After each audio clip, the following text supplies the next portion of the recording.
Rio de Janeiro, where mountains rise straight from the ocean, beaches stretch for miles, and every bite of food is unforgettable. This city is unlike anywhere else in the world, and no matter how long you stay, you'll always wish for more time. From hidden local gems and secret hikes to epic day trips and can't miss culinary experiences, we're showing you how to experience Rio like a local. And these are the insider tips no guidebook will tell you, taking you on a 5-day journey through the side of Rio that you'll never forget. Most flights arrive late at night, so you'll likely land, head home by Uber, which there are signs for at the airport that direct you to the Uber area, and you call one from there. They should only cost about 50 to 60 Brazilian real to get to areas like Ipanema or Copacabana, which are the areas I would recommend the most, and once you arrive, get ready for a great day tomorrow. To start off the day, head to the Ipanema market to just walk around and see the kind of souvenirs they have there. There's a lot of really cool Brazilian things like popular shirts, Brazil jerseys, and a bunch of classic Brazilian souvenirs, and so many items made by the local sellers. After that, it's time to grab some of Brazil's most famous food,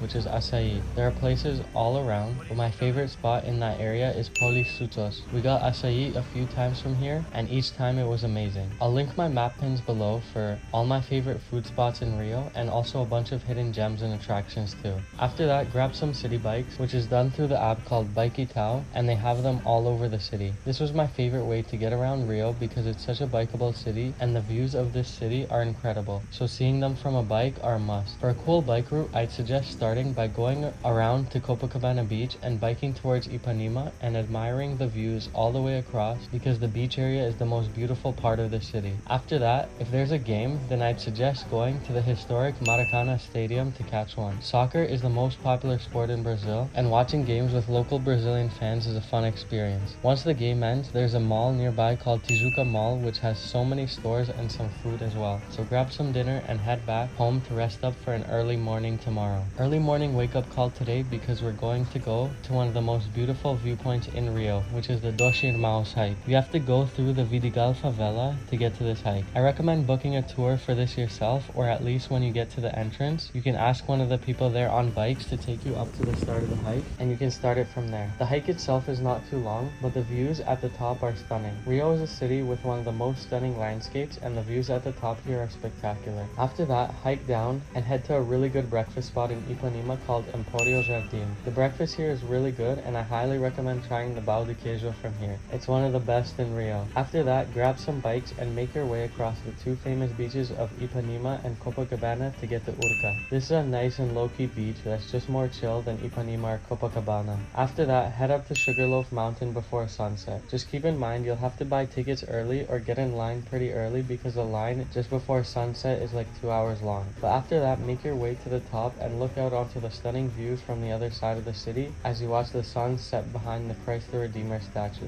The city also looks beautiful at night, so staying up there a bit longer and seeing it in the dark is also worth it. It's been a long day now, so it's time for a well-deserved meal, and one of the spots I highly recommend here is Maria e o Boi. It's a Michelin-rated restaurant, and we got some duck hearts and steak here, which were both so delicious. So in typical Rio fashion, a lot of your days will be spent either hiking, seeing views, because who wouldn't love looking out onto this beautiful view, or spending time at the beach, and the next day is no different. Started off by heading to Cosme Velho station and getting the ride up to one of the 7 wonders of the world, Christ the Redeemer. Make your way to the top where you can see the famous statue and also see the views of Rio from a different part of the city. Once you've admired the statue and the views, head back down to where you started near Cosme Velho station and make your way to the Rio Coffee House for some really good coffee. And by good, I mean really good. One of the best Katya has ever had since I'm not a coffee drinker. Right beside the coffee house is Pastel Crack, and this is a great spot to try a pastel. After that, make your way into the downtown part of the city and head to the famous stairs Escadaria Celaron. What started off as a guy who thought the stairs outside of his home were ugly and fixing them turned into a beautiful project showcasing tiles from around the world. Nearby is the famous Santa Teresa area, which is the hipster part of Rio. And there you can also try some Brazilian food like the national dish feijoada at Bar do Mineiro, which is voted the best place to try some, and then head to Cultivar right across the street to try some Rio famous pão de queijo. It's likely the afternoon now, so it's the perfect time to head to Ipanema Beach and catch some sun. But before doing that, head over to the Havaiana store to grab some of Brazil's famous flip-flops. You can customize them with your own charms as well, and then head to the beach, enjoy some sun, play some beach tennis or soccer, and then watch a beautiful sunset. It's been an early really few days, so today get some sleep and get ready for the final early day of the trip. Today is starting off with one of my favorite hikes I've ever done, in terms of the journey, not the destination, which I'll let you know why when we get to the top. This is the Pedra de Gavea hike, which is a little bit outside the city. To start, it's a bit of a climb going up, but the main highlight of this hike comes about 30 minutes from the top, where you scale a wall by having a harness and a rope. You basically rock climb your way up this wall. After that, it's about 30 minutes to the top, and at the top we didn't even get any good views of Rio because it was really cloudy, so we just saw the clouds and the ocean. On the way down, you go down the same wall again, and in my opinion it's much harder going down than it is up. The adrenaline rush both ways is definitely real, and this was such an unforgettable experience. After that, head to the nearby Barra da Tijuca beach and chill for a bit after the hike. You can get some famous grilled cheese and some other food and drinks they serve on the beach. From there, get some dinner at one of the best rodizio steakhouses here called the Rio Brasa Lagoa. The food from here was just delicious, and we loved this spot and would highly recommend coming here. From there, take another bike ride on the beach to take in the amazing sunset views, and then stop over at Boteco Belmonte, which is a beautiful bar along Ipanema Beach. Have some delicious caipirinhas or other drinks before heading back home and getting some well-deserved rest. Today will just be a chill day to relax on the beach. You can head to whichever one was your favorite. Maybe get some shopping done at either Shopping Leblon or Shopping Rio Sul, and then end the day off with one of the most fun things to do in Rio, and that's a sunset boat tour. The one we did, I linked below. The ladies hosting this were amazing. You just go on the water, watch the sunset from a boat, listen to music, and swim in the ocean, which when the Portuguese came in January here, they thought it was a river, and that's why they called the city Rio de Janeiro. But that's the best way to end off your time here in Rio. If you have any questions, feel free to comment and I'll respond. Please like and subscribe, and I'll see you again in the next one.